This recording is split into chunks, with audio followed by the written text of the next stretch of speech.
Her perfume lingered on his jacket draped over my chair like a dare.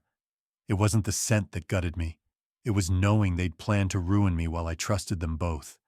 If this story moved you, don't forget to like, drop a comment, and subscribe to Revenge Forge for more unforgettable stories that speak to the heart. My name's Jacob Fenton, 47, a senior project manager at a software development firm in Seattle, Washington. Life was a tight ship. A $690,000 condo in Belltown, a stock portfolio sitting at $1,100,000, and a marriage that felt like a crisp ale on a Puget Sound ferry. Amber. My wife was 39, a UI/UX designer at the same firm with a laugh that could sell a prototype and eyes that made crunch times fade. We'd been married 10 years.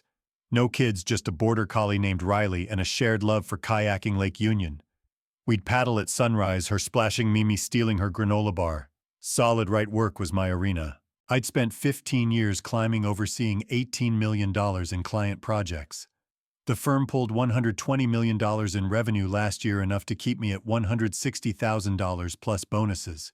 My colleague Logan Mercer was the lead developer, 49, a tech wizard, with a quick grin and a handshake that sealed million-dollar contracts. We'd bonded over craft brews and code sprints, him pulling me into big projects, me keeping his timelines realistic. He'd been at my wedding, toasted Amber and me, called us Seattle's power couple. I trusted him like a brother. Amber joined the firm 5 years ago, her design skills boosting our app's user retention. Logan mentored her, same as me, teaching her to navigate client feedback. We'd all hit happy hour at Pike Place, Logan cracking jokes, Amber rolling her eyes but sharp. I'd watch them, proud of our crew, thinking we were untouchable. I was a damn fool. It started quiet. Amber's late nights at the office, design revisions, she said, her phone buzzing past 9 p.m. I'd text home soon, she'd reply, swamped, love you, with a heart emoji. Logan was busier too, skipping our usual post-work beers, citing client demos. I let it slide. I'm Jacob Fenton. I fix projects, not feelings. Then the signs piled up. Amber swapped her floral perfume for something sharper, sandalwood bold. She'd come home at 10 p.m., her scarf loose, her earrings new sapphire studs I hadn't bought. Team gift, she said, brushing past me to the shower. Riley would whine, sensing my tension. One night I checked her bag for her keys, routine stuff. Found a coffee shop receipt, Westlake Center, 11 p.m., 2 lattes, Logan's name on the tab. My gut twisted. A work meeting, maybe. I tucked it back, said nothing. I'm not the jealous type. I trust schedules, deliverables, results. But doubt's a slow burn. Last month I got back early from a client pitch in Portland, 6 p.m., expecting Amber's salmon. The condo was dark, Riley alone. Her phone's location, shared for emergencies, was at the Westin Hotel, not the office. I called. Voicemail. Texted Logan casual, you guys still grinding, his reply, done at 5, home now. My chest burned. He was lying. The next morning I broke my own rules. While Amber was in the shower, I grabbed her phone from the counter. Her lock screen was us kayaking, grinning. Passcode our anniversary, 0712. I checked her texts. A thread with Logan, 10 p.m. last night. You left your jacket in my office, I'll grab it. My hands shook. A jacket at the Westin, I scrolled up. Messages months old, flirty then intimate. Can't wait for Thursday, she'd written. His reply, wear the studs. I put the phone down, my breath short as the shower stopped. Amber walked in, towel-wrapped, humming. You're quiet, she said, smiling. I forced a grin. Long trip. She kissed my cheek, her sandalwood scent hitting me like a brick. I went to work, my mind a storm.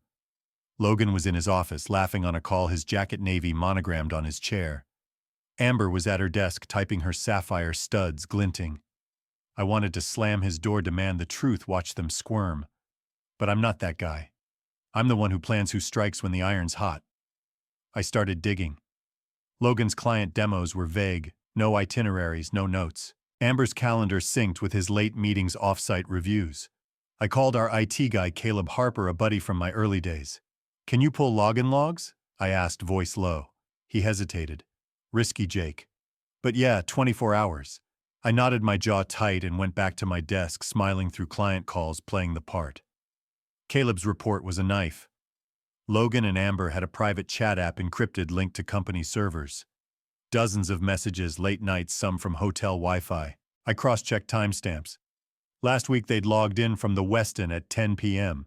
My wife, my colleague in a hotel room while I grilled steaks at home, clueless. Riley's whine echoed in my head louder now. I didn't confront them. Anger burns fast. Revenge burns slow. I hired a private investigator, Tara Vaughn, a sharp ex-cop with a no-nonsense vibe. I need evidence, I told her, handing over $4,000. Office affair, maybe more. She nodded. 10 days you'll know. I went back to the firm, nodded at Logan's banter, reviewed Amber's design mock-ups. They thought I was blind. They were wrong. Tara was quick. By day 4 she had photos. Logan and Amber leaving a client lunch, his hand on her back, her smile too intimate. Another shot them in the Westin's bar, her arm looped through his smirk smug. The clincher, a text exchange Logan to Amber, your perfume's on my jacket. Keep it. I stared at the images, my coffee cold. 15 years at this firm, 10 with Amber, all crumbling in a glossy print. I could have stormed Logan's office, thrown the photos down, watched him stutter. Or waited for Amber at home, the receipt in my hand, her lies exposed. But that's what they'd expect. Shouts, tears, chaos. I wanted more. I wanted them to feel the ground vanish the way mine had. So I dug deeper. Tara's next report was a bombshell. Logan wasn't just cheating, he was undermining projects. He'd been leaking code to a rival firm, padding his bonuses with $150,000 in kickbacks. Amber's design specs, flawless on paper, hid the sabotaged features. I met my lawyer, Paul Brennan, at a diner in Capitol Hill. Can we nail them? I asked, sliding Tara's files over. Paul's eyes gleamed. Fraud, breach of contract, serious. But we need bank records, timestamps. I nodded. I'll get them. Back at the office, I worked late, pulling financial logs with my project manager access. Logan was sloppy, used his work email for rival contacts, thinking no one check. Amber was sharper, tweaking specs through proxies, but not sharp enough. Amber sensed the shift. That night, she leaned against the kitchen island, her arms crossed. You're off, Jake. What's wrong? Her eyes were soft, almost pleading. I nearly laughed. Just work, I said, grabbing a beer. Logan's piling it on. Her face flickered, guilt maybe. He's stressed, she said, stepping closer. Talk to him. I looked at her, the woman I'd loved for a decade, and saw a liar. Maybe, I said, turning away. She didn't push, but her silence was loud, like she felt the storm brewing. The first twist hit Friday morning. Tara called at 6 a.m., her voice sharp. Check your email. I opened my laptop, still in boxers. A video clip, grainy, from a parking garage. Amber and Logan arguing. He grabbed her wrist. She yanked free, her voice low. You said no one would find out, she hissed. My blood froze. Amber wasn't just sleeping with Logan. She was neck-deep in his fraud, and now they were cracking. I leaned back, the room tilting.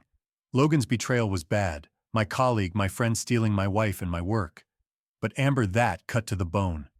I thought of our kayak mornings, her laugh, Riley curled beside us. All fake. I poured a coffee, my hand steady now. This wasn't just an affair.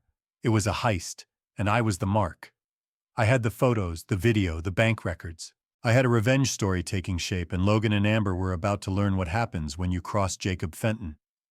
Friday, Logan called a team meeting, 7 p.m. urgent. I sat across from him, my notes blank, my eyes locked on his. Amber was there, typing her sapphire studs, catching the light. They thought they were safe, untouchable. I smiled, nodded, played the project manager. But inside, I was rewriting their story. Tara was tailing them. Caleb was digging deeper, and Paul was building a case. The trap was set. This wasn't about shouting or fists. It was about outsmarting them, dismantling their lies piece by piece. I left the meeting early, claiming a call. Logan barely noticed, too busy pontificating. Amber glanced at me, her brow creased. I met her eyes, held them, then walked out. Seattle's lights glittered through the office windows, sharp and cold. I drove home, Riley greeting me with a wagging tail. I scratched his ears, poured a bourbon, and opened my laptop. Tara's latest file, weighted text from Amber to Logan. Jacob's acting weird. Watch him. I smiled, my glass heavy. They thought they'd played me. They were about to learn what happens when you underestimate Jacob Fenton. Seattle's twilight was a bruised purple, the skyline a jagged scar against my office window. I sat at my desk. Riley's leash slung over the chair, my laptop open to Tara's latest file bank transfers, $150,000 funneled through fake vendor invoices. Logan Mercer's email on every deal, Amber's design specs concealing the leaks. My colleague and my wife weren't just betraying me, they were bleeding the firm dry. Their hotel nights mocked my 10-year marriage, their lies a gut punch to my 15 years at the company. I gripped my bourbon the glass cold and planned.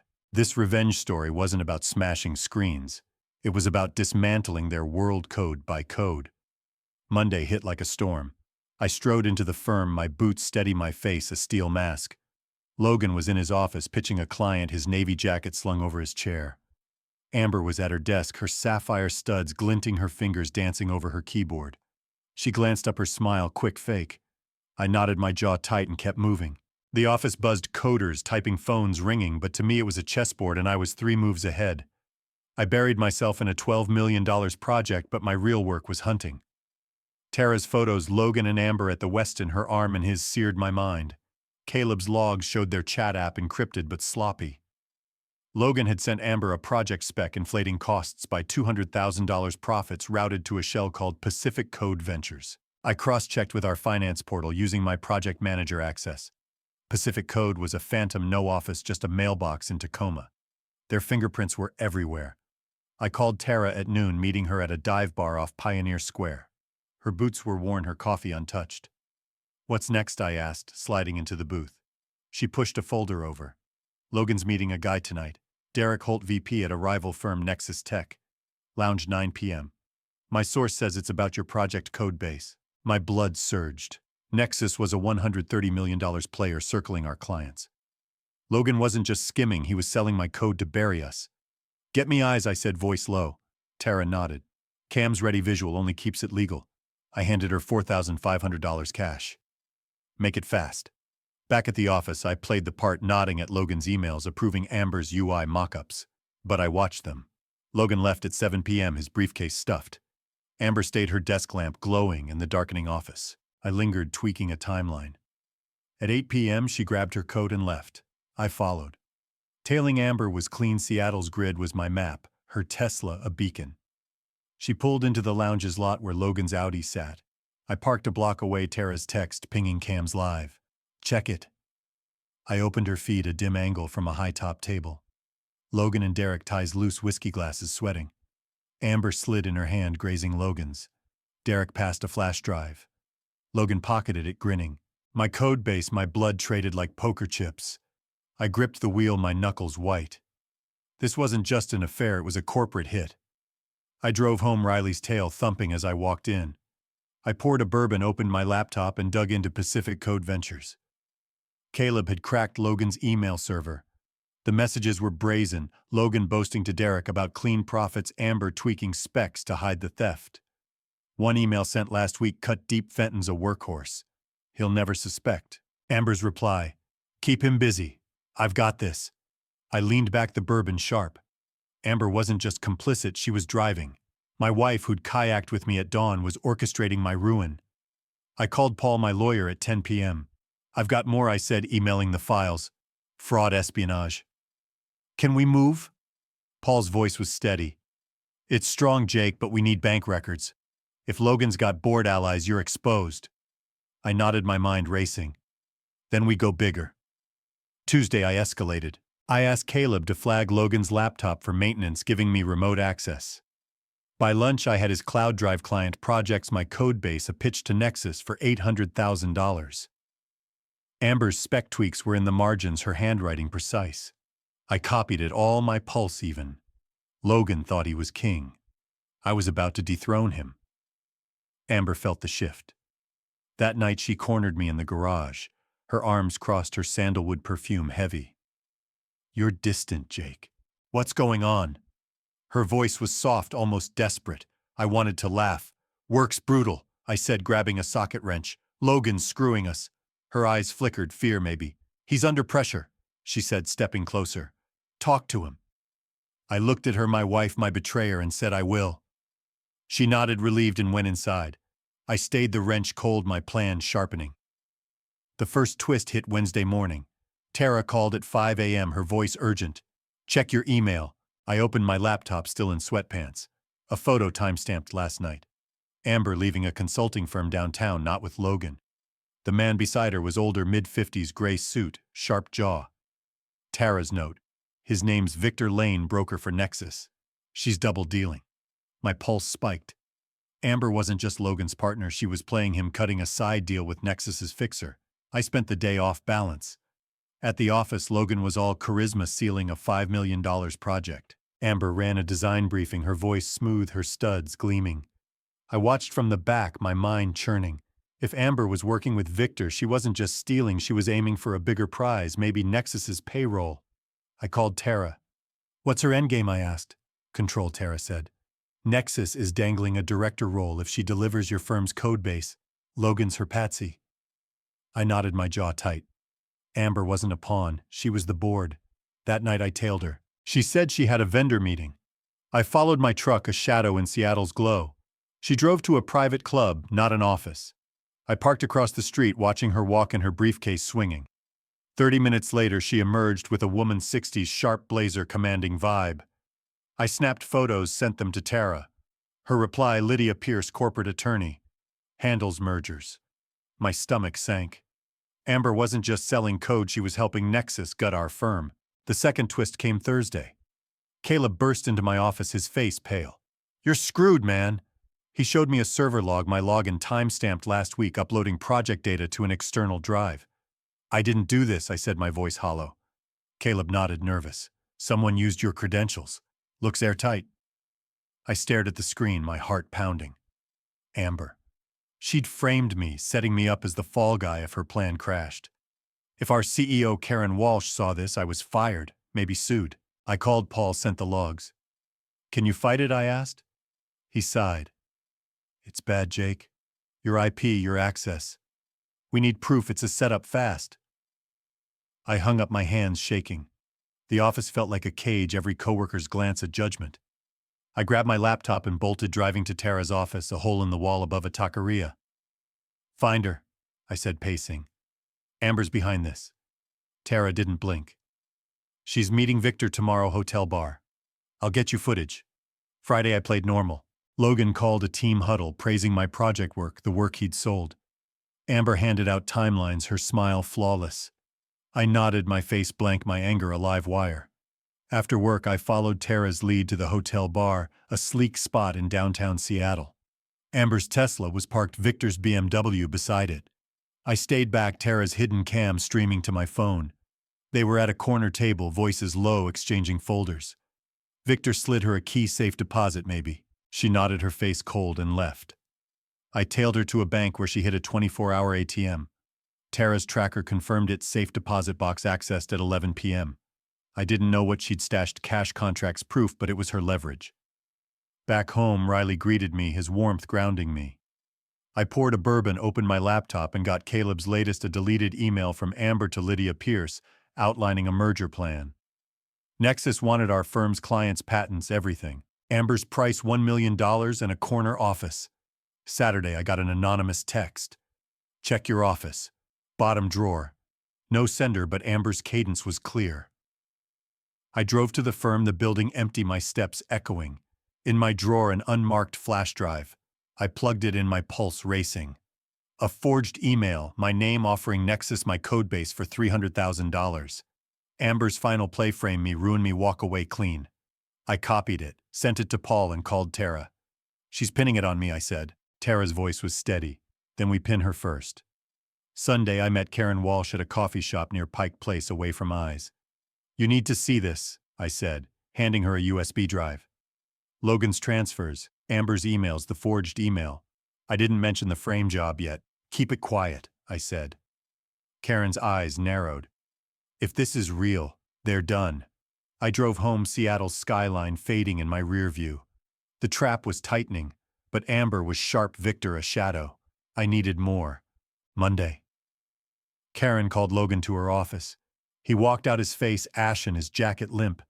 Amber was next, her heels clicking, her expression blank. I watched from my desk, my heart steady.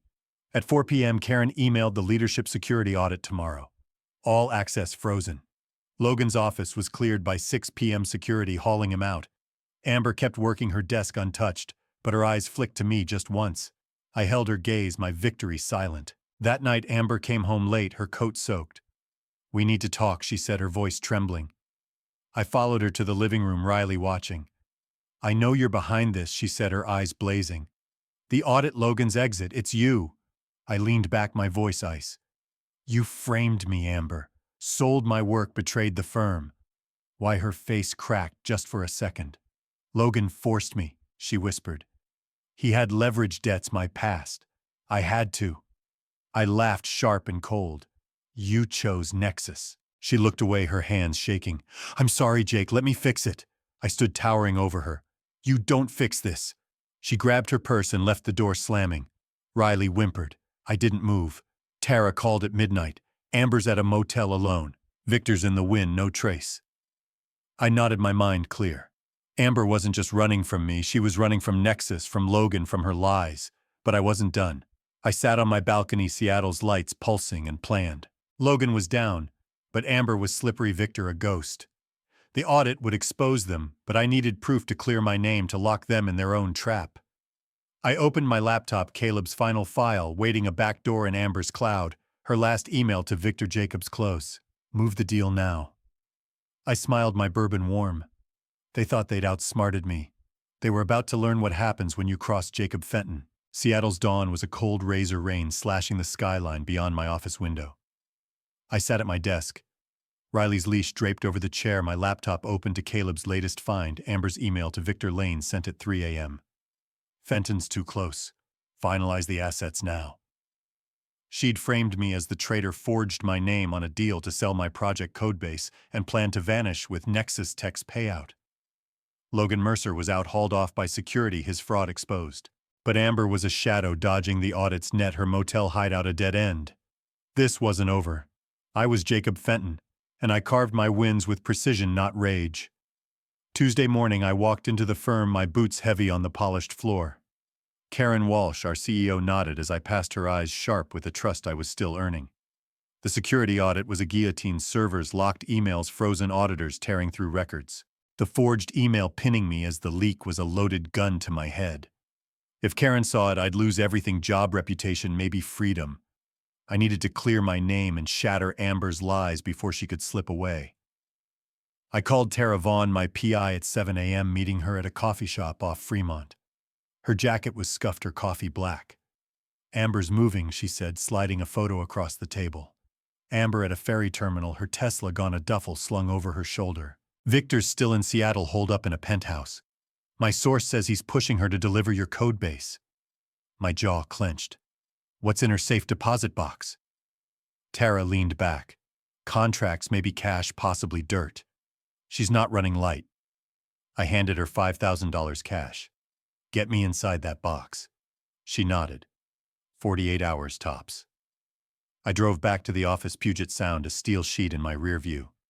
Amber wasn't just betraying me, she was outplaying Nexus, Logan, everyone. I had to strike faster. At work the air crackled.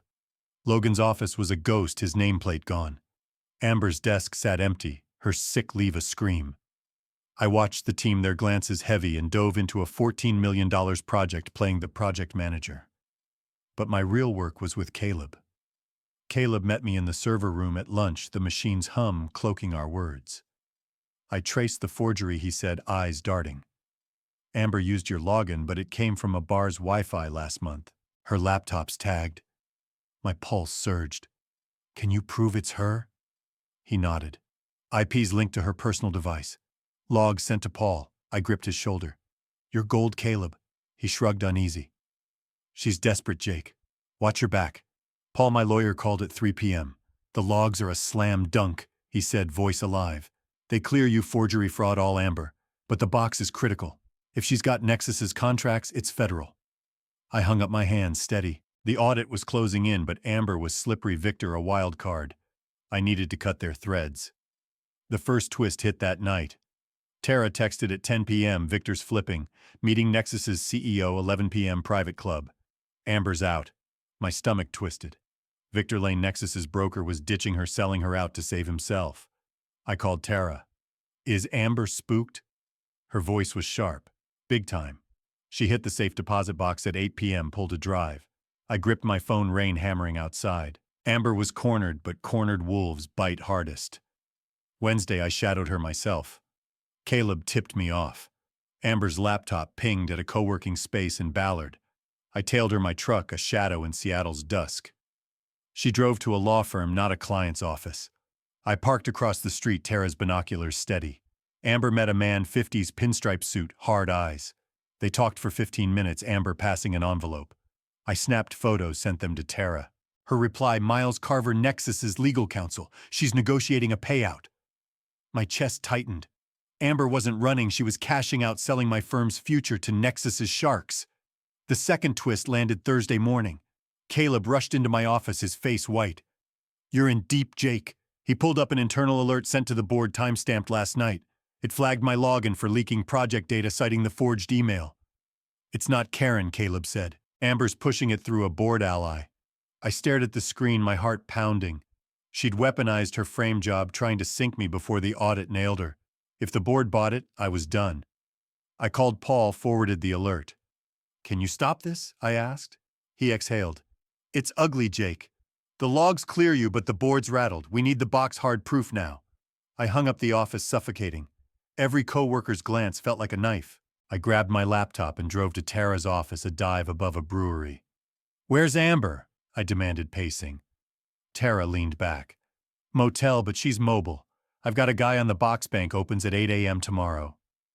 Thursday night, Amber came home, her eyes red, her sandalwood perfume gone.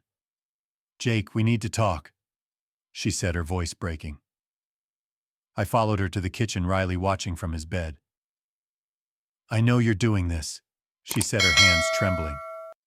The audit, Logan. It's you. I leaned against the counter, my voice ice. You framed me, Amber. Stole my work, sold the firm. Why? Her face crumpled. Logan forced me, she whispered. He had dirt old debts. I had no choice. I laughed, cold and sharp. You chose Nexus. She flinched, tears falling. I'm sorry, Jake. Let me make it right. I towered over her. You're out of moves. She grabbed her keys and bolted the door, slamming. Riley whined. I didn't chase her. Tara called at 1 a.m. Amber's at a new motel alone. Victor's with Nexus cutting a deal. I nodded, my mind clear. Amber wasn't just fleeing me. She was fleeing Nexus, Logan, her lies. But I was closing in. The third twist hit Friday morning. Tara delivered, meeting me at the coffee shop, a flash drive in hand.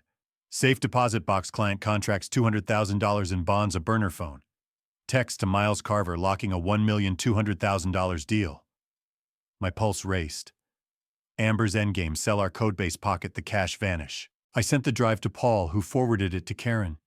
This is federal, he said. FBI's on it. Stay low. I didn't. I drove to the office where Karen called an emergency board meeting. Amber was there, her face pale, her studs missing. Logan's absence was a void, his fraud laid bare. Karen dropped the bomb. We've uncovered fraud, data theft, project sabotage. She didn't name Amber, but her eyes flicked to her.